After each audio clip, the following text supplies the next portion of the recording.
لا جناح علیکم ان طلقتم النساء ما لم تمسوهن او تفرضوا لهن فریضہ، تم پر کوئی گناہ نہیں ہے کہ تم ایسی بیویوں کو طلاق دے دو کہ جن کو نہ تو تم نے اب تک چھوا ہو اور نہ ان کے لیے مہر مقرر کیا ہو۔ یہ ہو جاتا تھا نکاح جو ہے بچپن میں بھی کر دیے جاتے تھے، لیکن ابھی کوئی نوبت نہیں آئی ہے، نکاح تو ہو گیا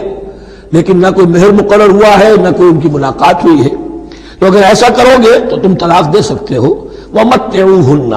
لیکن شرافت کا تقاضا یہ ہے کہ جو لڑکی تم سے منسوب رہی ہے، اب اگر وہ رشتہ توڑ رہے ہو تو اسے کچھ دے دلا کر، اسے کچھ نہ کچھ متاع، کچھ سامان دنیاوی دے کر۔ مَتِّعُوهُنَّ عَلَى الْمُوسِعِ قَدَرُهُ وَعَلَى الْمُقْتِرِ قَدَرُهُ، جو وسعت والا ہے، جس کو کشائش حاصل ہے، غنی ہے، وہ اپنی حیثیت کے مطابق، اور جو تنگدست ہے وہ اپنی حیثیت کے مطابق۔ متاعًا بالمعروف،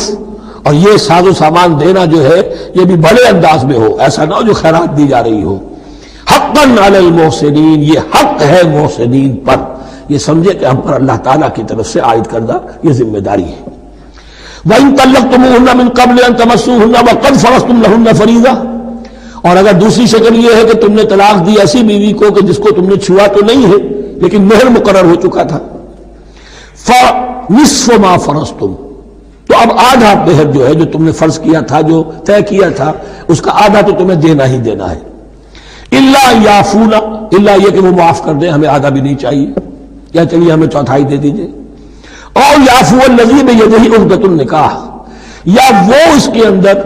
جو ہے سخاوت سے کام لے کہ جس کے ہاتھ میں نکاح کی گرہ ہے، گرہ تو مرد کے ہاتھ میں، وہ کھول سکتا ہے، عورت طلاق دے نہیں سکتی، لہذا کیوں نہ ایسا کرو کہ تم پورا ہی مہر دے دو۔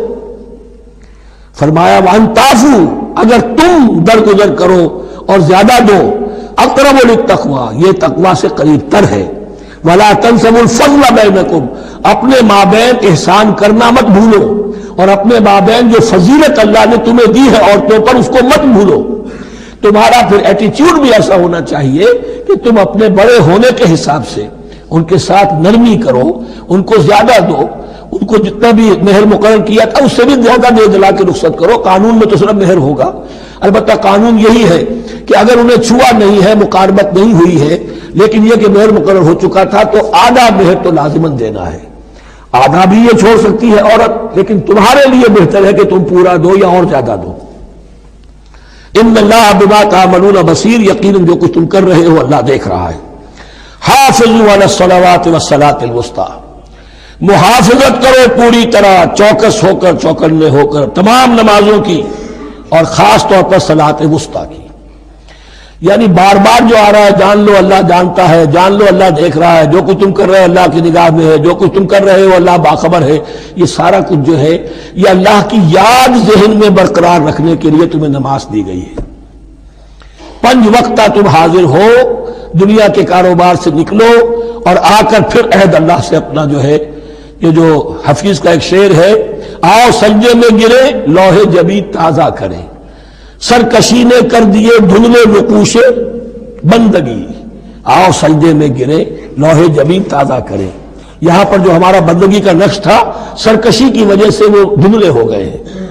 سرکشی نے کر دیے دھندلے نقوش بندگی، آؤ سجدے میں گرے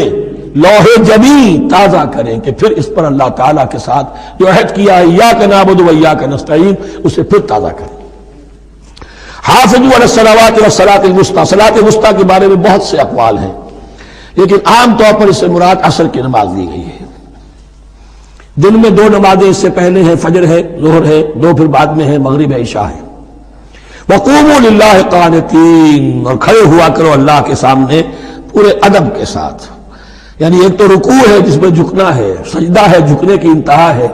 قیام بھی قنوت کے ساتھ ہو، معلوم ہو کہ ایک بندہ اپنے آقا کے سامنے کھڑا ہے، اس کے کھڑے ہونے کے انداز میں بھی معلوم ہو کہ تواضع ہے، عجز ہے۔ فَإِنْ خِفْتُمْ فَرِجَالًا أَوْ رُكْبَانًا، اور اگر تم خوف کی حالت میں ہو تو چاہے پیادہ چلتے ہوئے، سفر کرتے ہوئے، دشمن پیچھا کر رہا ہے، آپ کہیں جا رہے ہیں تو چاہے اب رکیں گے نماز پڑھیں گے تو وہ تعاقب میں قریب آ جائے گا، تو رجالن چلتے ہوئے، یا کہیں جلدی جانا ہے اور وہاں پر ابھی فوری طور پر حملہ کرنا ہے تو اس میں یہ ہے کہ جنگ کی حالت میں یہ رعایتیں ہیں، چلتے ہوئے اور رکبانہ یا سوار ہونے کی حالت میں بھی نماز پڑھی جا سکتی ہے۔ فَإِذَا أَمِنْتُمْ، لیکن پھر جب امن میں ہو جاؤ، فاذکروا اللہ کما علمکم، پھر اللہ کو یاد کرو جیسے کہ تمہیں اس نے سکھایا ہے۔ کس نے سکھایا ہے؟ محمد الرسول اللہ نے۔ صلو کما رأیتمونی اصلی، نماز پڑھو جیسے کہ تم مجھے دیکھتے ہو میں نماز پڑھتا ہوں۔ وہ ہے اللہ کا سکھایا ہوا، اس لیے کہ یہ بھی ثابت ہے روایات سے کہ حضرت جبرائیل نے آ کر حضور کو نماز پڑھائی ہے، 2 دن پڑھائی ہے۔ ایک دن 5 نمازیں اول وقت میں پڑھائیں، دوسرے دن 5 نمازیں آخری وقت میں پڑھائیں، اور بتا دیا کہ ان نمازوں کا وقت ان اوقات کے دوران ہے۔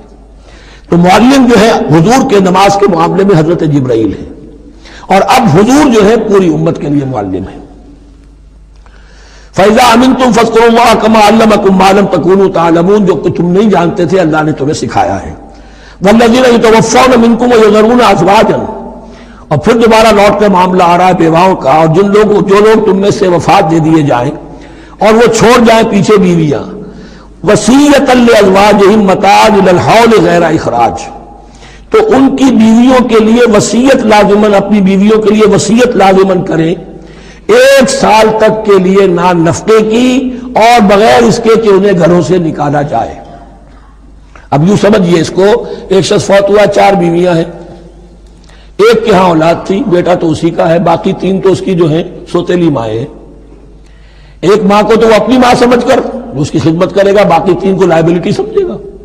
تو فرمایا ایسا نہ ہو کہ فوراً نکال دو کہ جاؤ اپنا راستہ لو، جس سے تمہاری شادی تھی وہ گیا۔ 1 سال کے لیے انہیں گھر سے نہ نکالا جائے اور ان کا نان نفقہ دیا جائے۔ لیکن یہ بھی اصل میں تھا وصیت کا، جب یہ جو قانون آئے گا وراثت کا تو اس سے پہلے کے لیے، جیسے کہ والدین کے لیے کہا گیا تھا وصیت کرو، ایسے بیویوں کے لیے بھی کرو۔ جب ان کا حق آ گیا،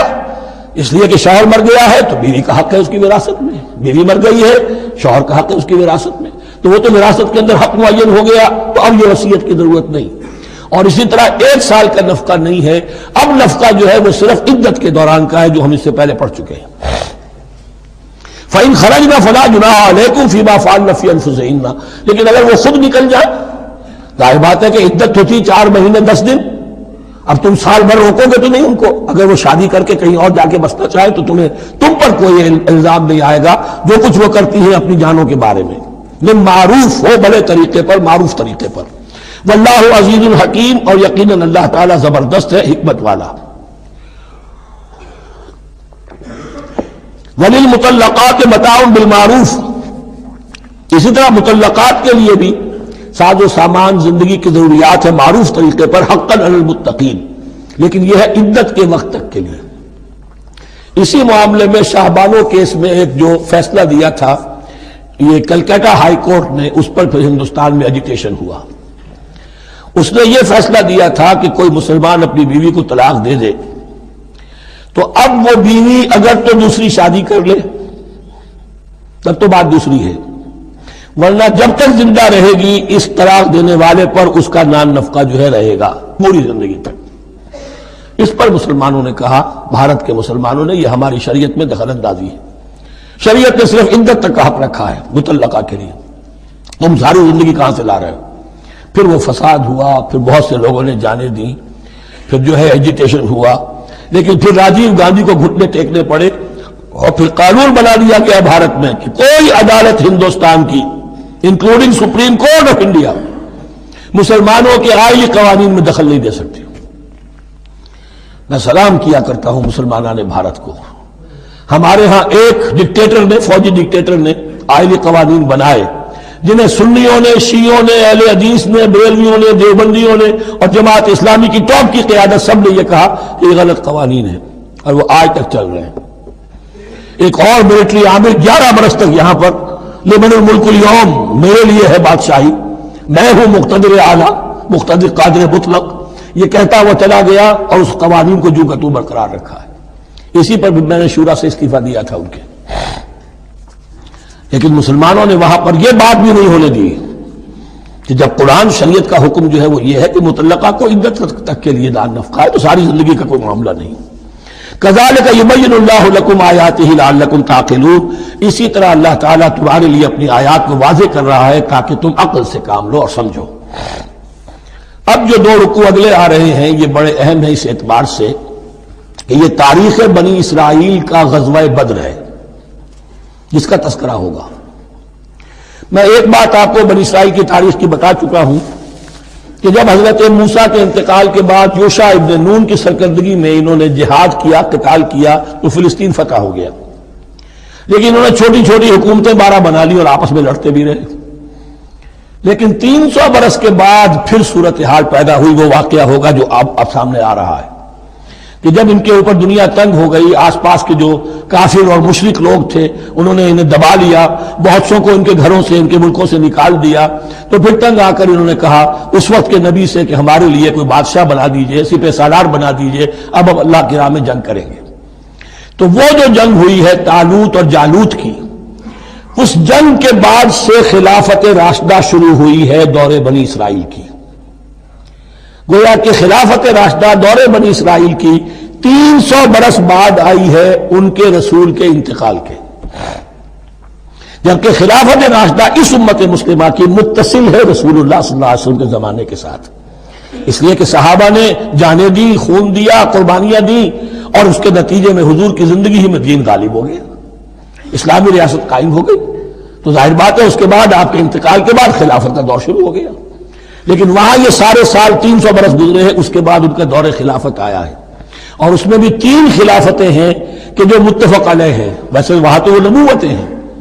طالوت علیہ السلام، داؤد علیہ السلام اور سلیمان علیہ السلام۔ چوتھی خلافت پر آ کر تقسیم ہو گئی ہے، جیسے حضرت علی کے زمانے میں چوتھی خلافت میں عالم اسلام جو ہے دارالاسلام منقسم ہو گیا کہ مصر اور شام نے حضرت علی کی خلافت کو تسلیم نہیں کیا۔ اسی طرح حضرت سلیمان کے 2 بیٹوں میں پھر ان کی مملکت تقسیم ہو گئی، ایک اسرائیل اور ایک یہودیہ، یہ 2 ریاستیں وجود میں ہیں، جیوڈی۔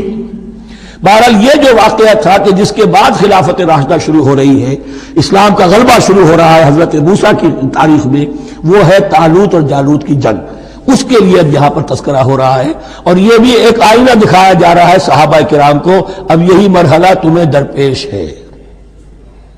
غزوہ بدر آیا چاہتا ہے، آئینہ، coming events cast their shadows before, تمہیں پہلے سے بتایا جا رہا ہے۔